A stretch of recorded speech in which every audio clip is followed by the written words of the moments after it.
Kuvaa dress iliyoshuka changa na kuingia kanisani haimaanishi kwamba amebadilisha tabia zake.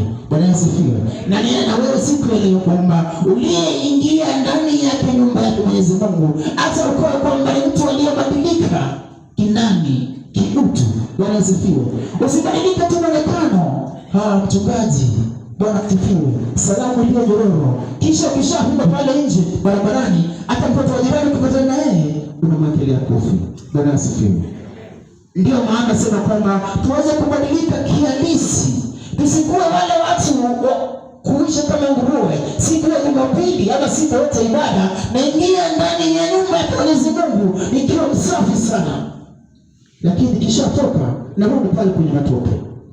Bwana asifiwe. Ni wakati siku leo najua kwamba umeingia ndani ya nyumba ya Mwenyezi Mungu ukiwa na hitaji. Bwana asifiwe.